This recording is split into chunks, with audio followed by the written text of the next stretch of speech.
రాజువా? అల్లు అర్జున్ లా ఉండాలి, మహేష్ బాబులా ఉండాలి అని. పోయి పోయి స్వాతి ముత్యాన్ని లవ్ చేసావేంటే? వాడు హీరోలా లేకపోవచ్చు, కానీ వాడి ఇన్నోసెన్స్ నాకు చాలా బాగా నచ్చింది.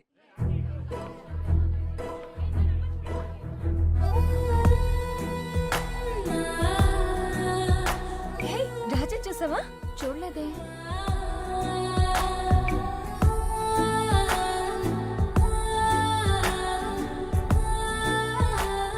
నేను నీకోసం కాలేజ్ అంతా వెతికాను తెలుసా. నీతో ఒక విషయం చెప్పాలి. నేను కూడా నీకో విషయం చెప్పాలి. లేదు, ముందు నేనే చెప్పాలి. యాక్చువల్గా నా లైఫ్లో ఇది వెరీ స్పెషల్ డే. ఇంతకు ముందు నేను ఎవరికి ప్రపోజ్ చేయలేదు. బట్ ఈ 1 month నీతో నేను తిరిగిన ప్రతి క్షణం చాలా హ్యాపీగా ఉన్నాను. I think I'm in love with you. అయిపోయిందా? ఇప్పుడు నేను చెప్పచ్చా? నువ్వు ఇదే కదా చెప్పాలనుకుంటున్నావు. ఆహా కాదే. మరి నువ్వేం చెప్పావు? నువ్వు చెప్పిందల్లా చేస్తే 100% వస్తుందని చెప్పావు కదా, అయినా 95% వచ్చింది. అయ్యో, నీతో టైం స్పెండ్ చేయడానికి అలా అబద్ధం చెప్పాను. Don't take it serious. No, this is cheating. I'm sorry Raju. నీకు దగ్గర అవడానికి అలా చెప్పాను అంతే. Because I love you. ఈ లవ్ ఏంటి? Raju, please don't joke about this. I'm very serious. నువ్వు సీరియస్ అవుతున్నావేంటి? నేను కదా సీరియస్ అవ్వాలి. నువ్వు చెప్పినట్టే కాఫీ షాప్లు, ఐస్ క్రీమ్ పార్లర్, థియేటర్ కి నువ్వు ఎక్కడ రమ్మంటే అక్కడికి వచ్చానుగా. అయినా సరే 100% రాలేదు. నా టైం అంతా వేస్ట్ అయిపోయింది. అయ్యో, వీడికి ఎలా చెప్పాలో నాకు అర్థం కావట్లేదు.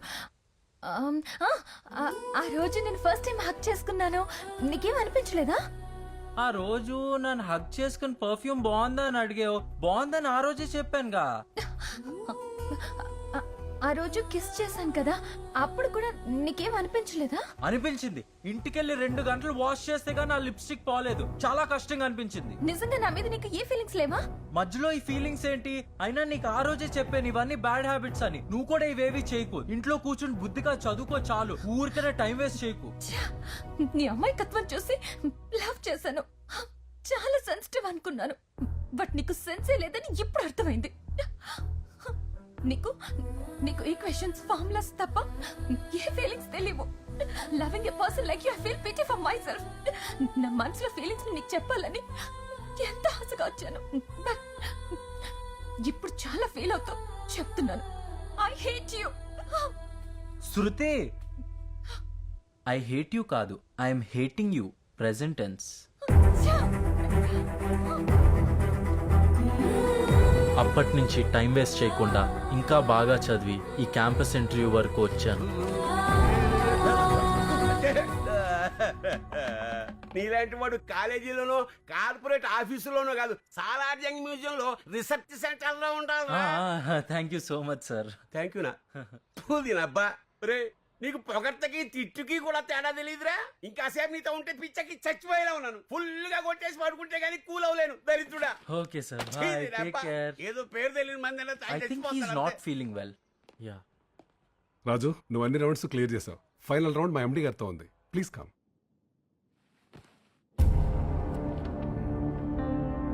Raju Karampudi, right? Yes sir. 3 times topper, gold medalist. Good. అయితే జాబ్ కన్ఫర్మ్. మంచి ప్యాకేజ్ అడగాలి. But I'm sorry, you're not selected. Sir. Yes, you can go now.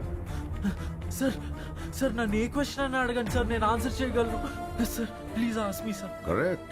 Text book ని క్వశ్చన్ చేయాల్సిన అవసరం లేదు. సార్ కానీ నన్ను ఇంటర్వ్యూ చేయకుండానే ఎలా అన్ఫిట్ అని డిసైడ్ చేస్తారు sir? You see your a topper. నీలాంటి 100 మందిని రోజు కలుస్తాను. ఆల్ ఓవర్ ఇండియా నుంచి 10,000 అప్లికేషన్స్ లో 100 మందిని సెలెక్ట్ చేస్తాను. So I know who is the best. So please. Sir కనీసం నన్ను ఎందుకు రిజెక్ట్ చేశారో చెప్పండి సార్. నీకు సంజాయిషి ఇవ్వడానికి కాదు, నువ్వు తెలుసుకోవడానికి చెప్తున్నాను. బట్ దానికి ముందు నువ్వు నా ప్రశ్నలకు సమాధానం చెప్పాలి. అడగండి సార్, నేను చాలా ప్రిపేర్ అయ్యాను. చైల్డ్హుడ్ నుంచి నీకు తెలిసిన 3 ఫ్రెండ్స్ పేరు చెప్పు.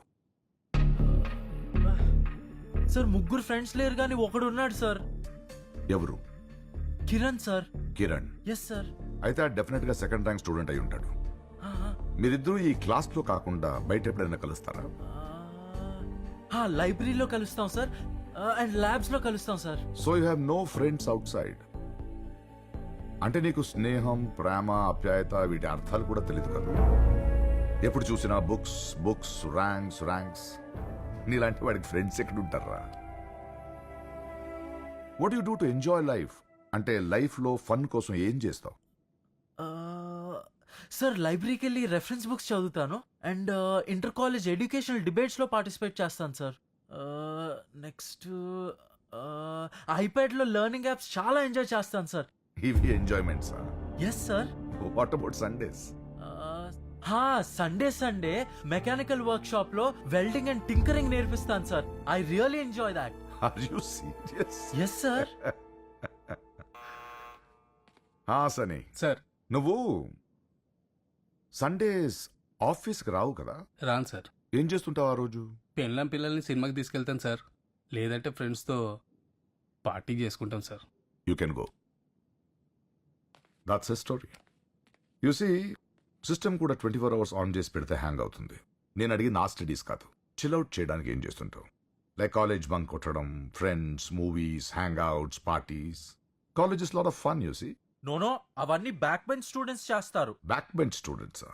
హలో, నేను కూడా బ్యాక్ బెంచ్ స్టూడెంట్నే, పైగా డ్రాప్ అవుట్. ఇంత పెద్ద కంపెనీ కట్టాను.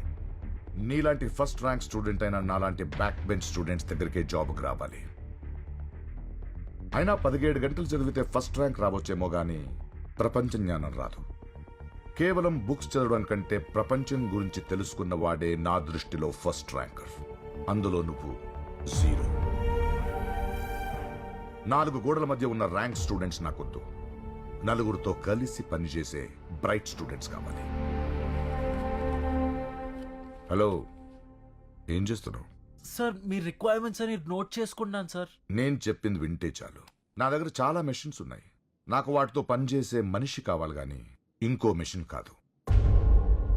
ఒక మనిషి 100 మెషిన్లు తయారు చేయగలడు, కానీ 1000 మెషిన్లు కలిసి ఒక మనిషిని తయారు చేయలేడు. You are just a rank machine. Sir this is not fair sir. ఈ జాబ్ రావాలనేది నా 20 ఏళ్ళ కల సార్. దీనికోసం నా లైఫ్ అంతా సాక్రిఫైస్ చేశాను సార్. మా మమ్మీ డాడీ నా మీద చాలా హోప్స్ పెట్టుకున్నారు సార్. నేను చదివింది అంతా వేస్ట్ అయిపోయింది సార్. హలో, నువ్వు బాధపడుతున్నావనో ఏడుస్తున్నావన్నో కారణంతో నీకు జాబ్ ఇవ్వలేను.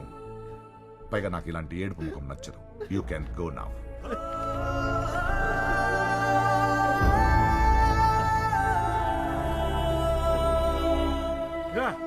స్వీట్ తీసుకురా. బాబు గారు ఏంటి విశేషం? మా వాడు ఇంటర్వ్యూకి వెళ్ళాడు రా. అవునాయి గారు. ఏమాయిట్రా, స్వీట్ తీసుకో. అదేంటయ్య గారు జాబ్ రాకుండానే పంచిపెట్టేస్తున్నారు సీట్లు. వాడు ఫస్ట్ ర్యాంక్ స్టూడెంట్, వాడికి రాకపోతే ఎవరికి వస్తుంది? అదిగో వచ్చాడు.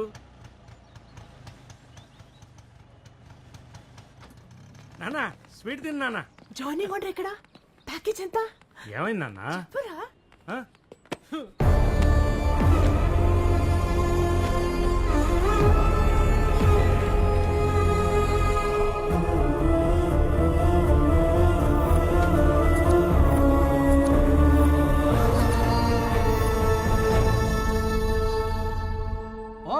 సార్ మీరందరూ ఇక్కడే ఉన్నారా? 5 స్టార్ చాక్లెట్ తీసుకోండి సార్. దేనికి? ఎందుకు పనికిరాడనుకున్న మా వాడు సేమ్ కంపెనీలో జాబ్ తెచ్చుకున్నాడు సార్. మీ వాడికి ఉద్యోగం వచ్చిందా? అవును సార్, నెలకి 25,000 శాలరీ. మేడం ఇదిగో బాబు, ఇంకా చాలా మందికి ఇవ్వాలి. వస్తాను సార్.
Satish leave them. పార్సాది గారా సార్, ఎందుకు సార్ మా వాడిని సెలెక్ట్ చేయలేదు? SIT down. ఎందుకు సెలెక్ట్ చేయాలి? మా వాడు ఫస్ట్ ర్యాంక్ సార్, అంతకంటే ఎలిజిబిలిటీ. ర్యాంకులు చూసి ఇవ్వడానికి ఇది కార్పొరేట్ కాలేజ్ కాదు, ఇట్స్ అ కార్పొరేట్ కంపెనీ. మీ వాడికి ఇంతకు ముందే చెప్పాను, వీడికి 100% book knowledge but 0% general knowledge. ఈ జాబ్ రాలేదని మా వాడు సూసైడ్ చేసుకోపోయాడు సార్. So what? ఈ కంపెనీలో జాబ్ రాకపోతే వేరే కంపెనీలో ట్రై చేయాలన్న మినిమం ఆలోచన కూడా లేదు వీడికి. ఇలాంటి వాడికి ఈ కంపెనీలో జాబ్ ఇస్తే రేపు ఏదైనా ప్రాబ్లం వస్తే మొత్తం వదిలేసి వెళ్ళిపోతాడంతే. యూసీ, ఒక సిస్టమ్ పనిచేయాలంటే ర్యామ్, హార్డ్ డిస్క్, ప్రాసెసర్ ఇవన్నీ ఉండాలి. ఇవన్నీ ఉన్న పవర్ లేకపోతే ఏది పనిచేయదు. ఆ పవర్ మనలో ఉన్న కాన్ఫిడెన్స్ అది వీడిలో లేదు. అది వీడి తప్పు కాదు, మీది, ఈ సిస్టమ్ది. చిన్నప్పటి నుంచే ర్యాంక్ రాకపోతే పనికి రాడని ఇన్ఫ్లుయెన్స్ చేస్తారు. ఆ ఇన్ఫ్లుయెన్స్ తో పెరిగిన వీళ్ళు ఇలా స్పెసిమెన్స్ లా తయారవుతారు. అరే చిన్న చిన్న విషయాలు కూడా ఒక డిసిజన్ సార్ ఇవంతా నాకు అనవసరం సార్. ఇప్పుడు ఏంటి సార్, వాడికి ఇంకో సెమిస్టర్ ఉంది. ఆ సెమిస్టర్ పూర్తయ్యే లోపు వాడిని కూడా మీలాగా బ్యాక్ బెంచ్ స్టూడెంట్ చేసి నేను తీసుకొస్తాను. లేకపోతే నా పేరు కారపూడి శోభన్ బాబే కాదు సార్. ఆ స్మైల్ ఏంటి సార్, నా వల్ల కాదనా సార్? నాకు ఛాలెంజ్లు కొత్త ఏం కాదు సార్. వాడు పుట్టినప్పుడే నేను ఛాలెంజ్ చేశాను. అపాయింట్మెంట్ ఆర్డర్ రెడీగా పెట్టుకోండి. వీడియో ఫుటేజ్ ప్రూఫ్ తో వస్తాను. We'll come back.